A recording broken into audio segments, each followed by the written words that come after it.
Hello friends, welcome back to my channel. तो चलिए आज का वीडियो स्टार्ट करते हैं। आज की पेंटिंग मैंने होली फेस्टिवल पर आधारित एक पेंटिंग बनाया है, जो कि आप देख सकते हैं कि यहाँ पर मैंने राधा कृष्ण की पेंटिंग को बनाया है, जहाँ पर मैं उन्हें होली खेलते हुए दिखाऊंगी। क्योंकि होली खेलते हुए मोस्टली ज़्यादातर राधा कृष्ण के पेंटिंग को ही बनाया जाता है, तो इस रीज़न से मैंने भी यहाँ पर राधा कृष्ण की पेंटिंग को ही उसे पोर्ट्रेट के रूप में एक चुना है। तो आप इसे अगर होली फेस्टिवल से अलग करके एक एज अ पोर्ट्रेट भी आप इसे बना सकते हो। क्या आपको पता है होली फेस्टिवल क्यों मनाया जाता है? हम हर साल होली तो मनाते हैं पूरे धूमधाम से, कलर के साथ, खाना तरह तरह के खाना बनाकर, खाकर, फुल डे एंजॉय कर बट बहुत ही कम लोगों को ये पता है कि होली फेस्टिवल क्यों मनाया जाता है, या होली के एक दिन पहले होलिका दहन क्यों किया जाता है। तो चलिए आज मैं आपको एक स्टोरी बताती हूँ, जिसमें आपको ये पता चलेगा कि होली फेस्टिवल क्यों मनाया जाता है। होली मनाने के पीछे जो सबसे फेमस लोक कथा है वो यह है कि विष्णु जी जो भगवान लॉर्ड विष्णु बोला जाता है, उनका जो भक्त है प्रहलाद के पिता राजा हिरण्यकश्यप जो विष्णु के एकदम शत्रु की तरह थे, और उनका बेटा विष्णु भक्त था। तो अब एक ही मैदान में दो तलवार तो रह नहीं सकते थे। तो आप सोच सकते एक ही घर में जिसके पिता बिल्कुल ही विष्णु जी के शत्रु थे और इनका बेटा बिल्कुल विष्णु जी का परम भक्त था, वो हर समय विष्णु जी की आराधना में लीन रहता था।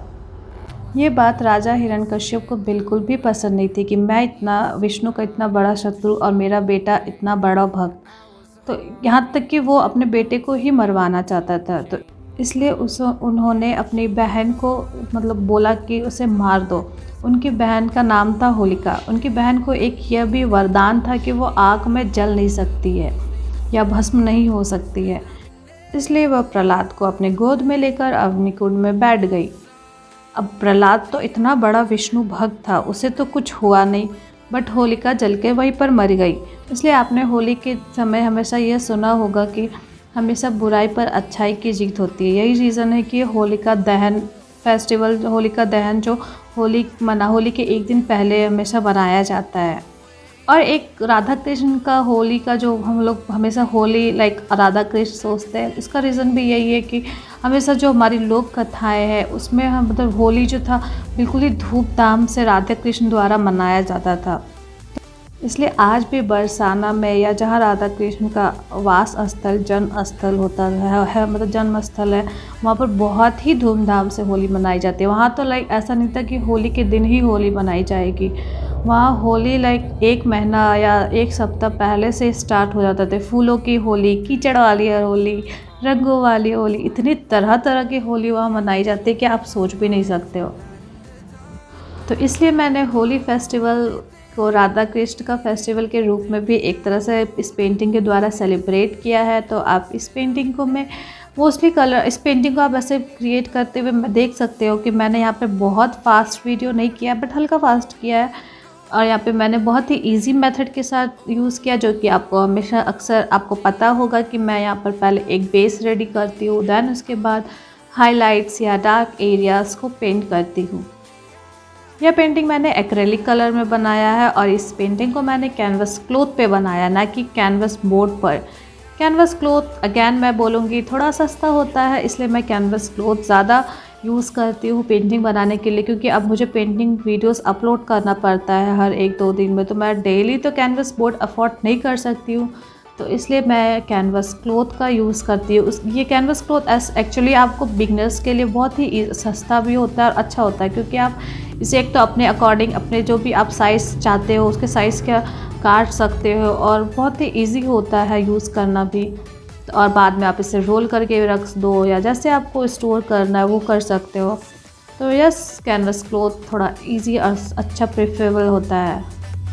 यहाँ पर मैंने कृष्ण जी की पोर्ट्रेट बनाने के लिए मैंने बहुत ज़्यादा कलर यूज़ नहीं किया है। आप देख सकते हैं कि मैंने यहाँ पर blue and white colour he mostly, and थोड़ा सा आइस को कलर करने के लिए ब्लैक कलर, ब्लू में हल्का सा ब्लैक कलर मिला के मैंने इसे बनाया है।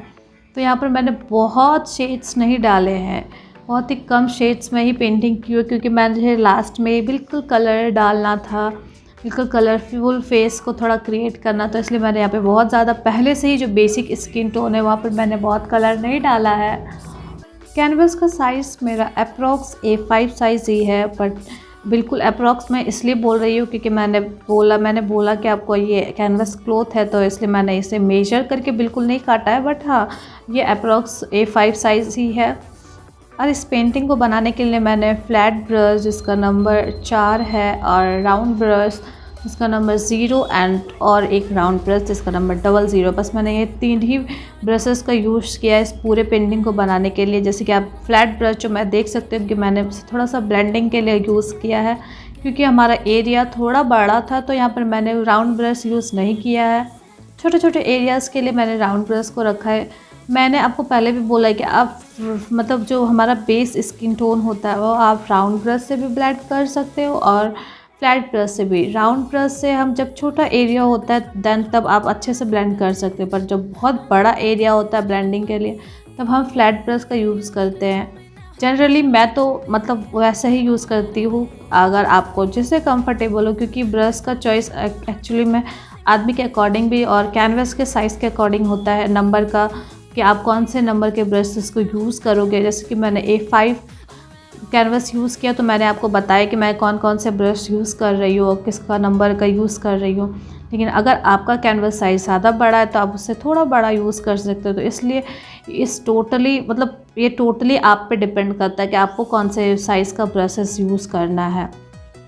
और इस पेंटिंग को बनाने के लिए मैं 3 ही ब्रश यूज़ कर रही हूँ, बट अगर आप बिगनर्स हो तो आपको ज़्यादा ब्रशेस लग सकते हैं, क्योंकि जब आप बिगनर्स होते हैं तो आपको ब्लेंडिंग में बहुत थोड़ी मुश्किलें आती है, तो उसके लिए आपको बार बार ब्रशेस को चेंज करना पड़ता है। तो इट्स ओके, आप बिल्कुल भी चिंता मत करें, वो धीरे धीरे इम्प्रूव, जैसे जैसे आप पेंटिंग को सीखते जाओगे, इम्प्रूव करते जाओगे, प्रैक्टिस करते जाओगे, वो वैसे वैसे आपका पेंटिंग का स्किल्स बढ़ते जाएगा और आपको थोड़ा थोड़ा ब्रशेस कम लगेगा यूज़ में।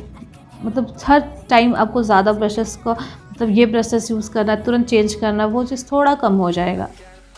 और मेरे पैलेट को देखकर आप ये बिल्कुल मत समझिएगा कि मैंने यहाँ पे इतने सारे कलर्स यूज़ किए, बिल्कुल भी नहीं। ये एक्रेलिक कलर है तो इसलिए मैं बार बार उसे साफ़ नहीं करती हूँ, वो लेयर बाय लेयर जमते जाता है, वो सूखता नहीं है, तो उसके ऊपर ही मैं कलर डाल देती हूँ।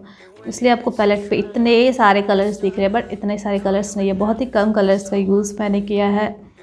और राधा जी की पोर्ट्रेट को बनाने के लिए मैंने वही बेसिक कलर जो हमारा स्किन टोन के लिए लगता है, येलो, रेड एंड वाइट का यूज़ किया है। बहुत ज़्यादा मैंने यहाँ पे कलर यूज़ नहीं किया है, तो इसलिए आप देख सकेंगे कि बहुत ही सिंपल कलर है।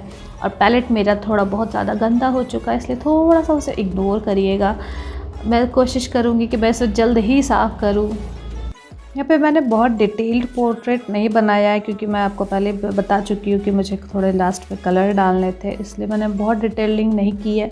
बट या बेसिक जो मुझे जहाँ हाईलाइट करना था डार्क एरियाज़, वो चीज़ का मैंने ध्यान रखा है।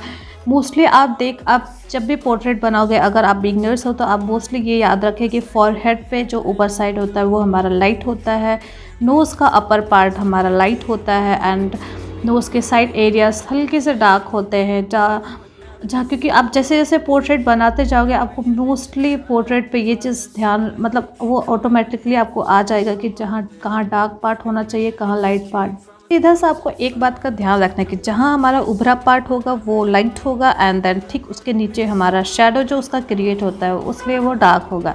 तो नोज़ में भी आप देख सकते हो कि ऊपर वाला जो पार्ट होता है वो लाइट कलर से हम कलर करते हैं, एंड उसके ठीक नीचे जो शेड्स हमारे बनते हैं वो डार्क होते हैं।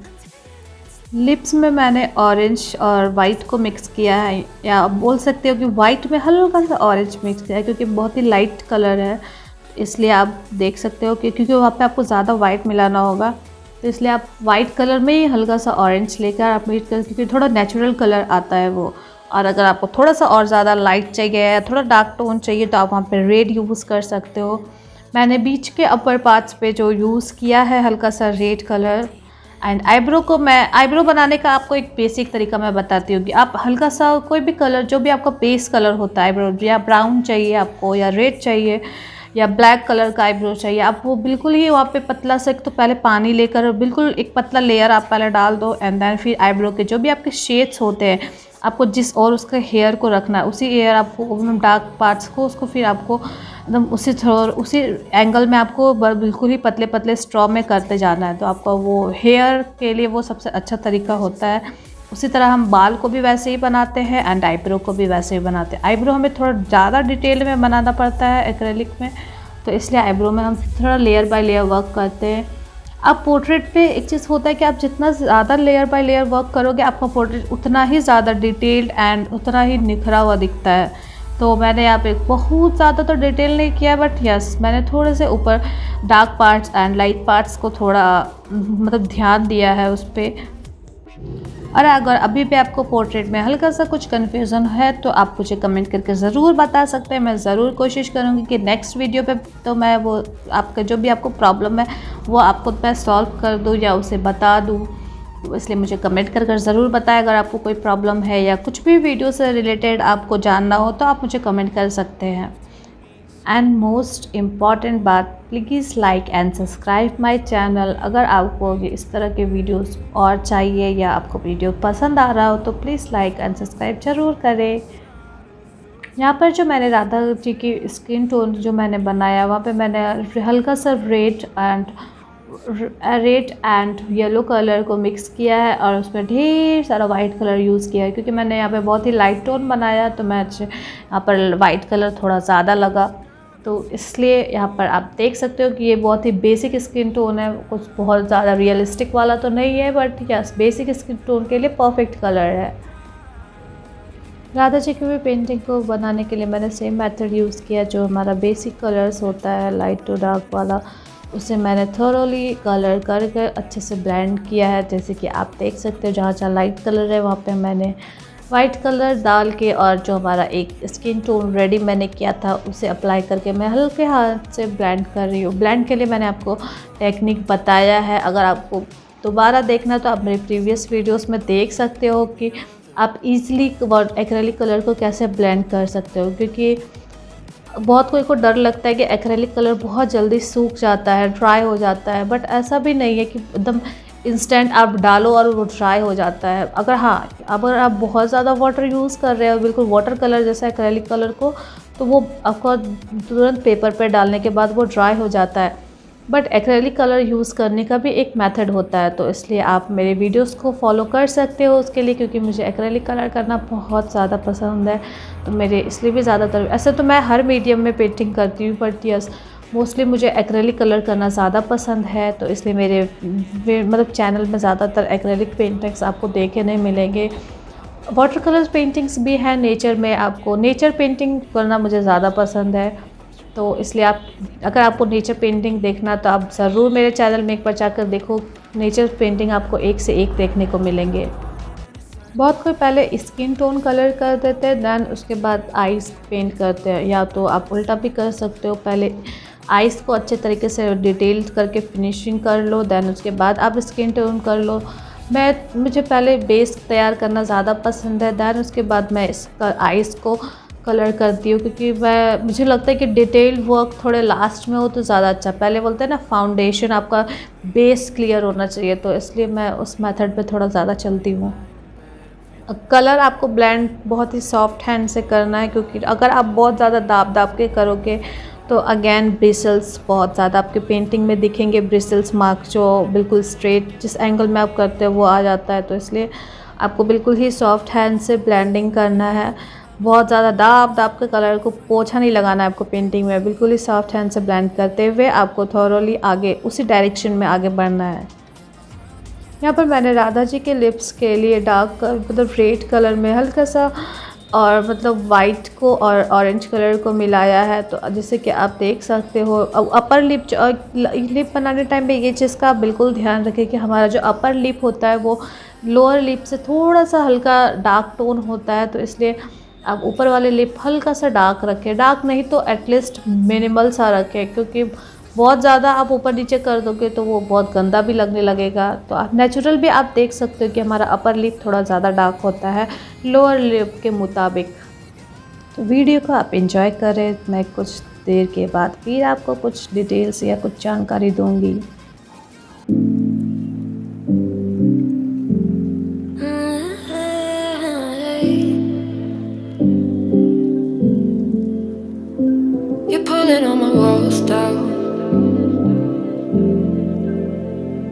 I've never been exposed like this before.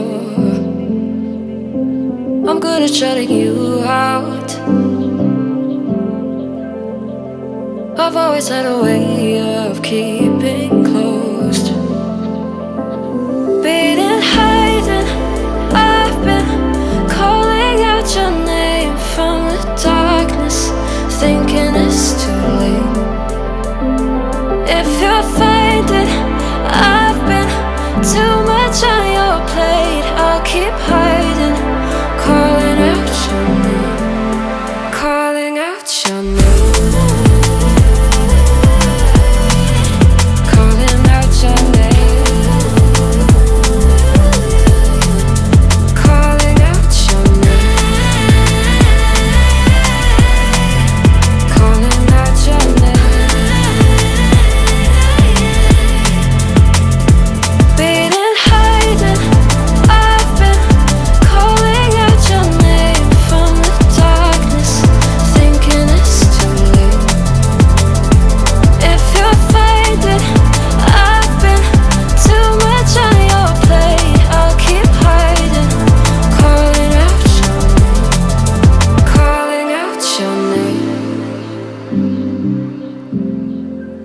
Calling out your name. Tell me how you're feeling since you got me out in the open. Now I'm ready to dive in. I know you told you it would be a slow burn. Beating, hiding, I've been calling out your name from the darkness, thinking it's too late. If you're finding I've been too much on your plate, I'll keep hiding, calling out your name, calling out your name.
Hello friends, again my voice is here. हाहा। तो यहाँ पर मैंने आप देख सकते हो कि मैंने ज्वेलरी बहुत ज़्यादा डिटेल नहीं किया। एक बेस कलर जो हमारा येलो का होता है मैंने वो डाला है। देन उसके बाद उसके जो शेड्स होते हैं, डार्क शेड्स जो होते हैं, मैंने उसे ब्राउन कलर से किया है। तो जो भी आपको डिज़ाइन अप्लाई करना हो अपने अकॉर्डिंग में हल्के से आप कर सकते हो। मैंने यहाँ पे बहुत डिटेल ज्वेलरी नहीं बनाया है। हेयर्स को मैंने थोड़ी हाईलाइट किया है उसी डायरेक्शन में, जैसे कि आप यहाँ देख सकते हो कि उसके लटों को बनाने के लिए आप वहाँ पे आपको अगर हेयर को बहुत ही स्ट्रिंग एक स्ट्रिंग को दिखाना है तो आप इसको बहुत ही हल्के डिटेल्स कलर्स के साथ मतलब ब्लैक कलर के शेड्स के साथ कर सकते हो। क्योंकि मुझे मोस्टली यहाँ पे कलर्स दिखाने थे फेस पे, जो फेस मेरा था वो ज़्यादा मैंने उस पर फोकस्ड किया, तो इसलिए मैंने बहुत ज़्यादा साइड एरियाज़ को मैंने बहुत डिटेल में नहीं बनाया। तो इसलिए आपको ऐसा ना लगे कि साइड एरियाज़ में डिटेल नहीं है। बट अगर आप ओवरऑल पेंटिंग जब आपका कंप्लीट मेरा होगा तब आप देख सकते हो कि आपको पेंटिंग पसंद आ जाएगा, क्योंकि पेंटिंग मतलब ओवरऑल अच्छा है। तो यहाँ पर मैंने हल्के से कलर्स होली फेस्टिवल के और से दिखाया है। तो अगर आपको वीडियोस पसंद आया हो तो please like subscribe my channel and thank you for watching this video. Colours आपको अगर और भी कलर्स डालने हैं फेस पे या कोई भी अदर कलर्स तो आप वो भी डाल सकते हो। यहाँ पर मैंने ब्लू कलर जो बोला जाता है कृष्ण जी का फेवरेट कलर है, मैंने वो डाला है एंड हल्के से उसमें कॉन्ट्रास्ट के लिए पिंक कलर डाला है। तो फाइनली मेरी पेंटिंग कंप्लीट हो गई। अगर आपको पेंटिंग पसंद आया तो मुझे कमेंट कर ज़रूर बताएं and thank you for watching this video and like this video. Thank you.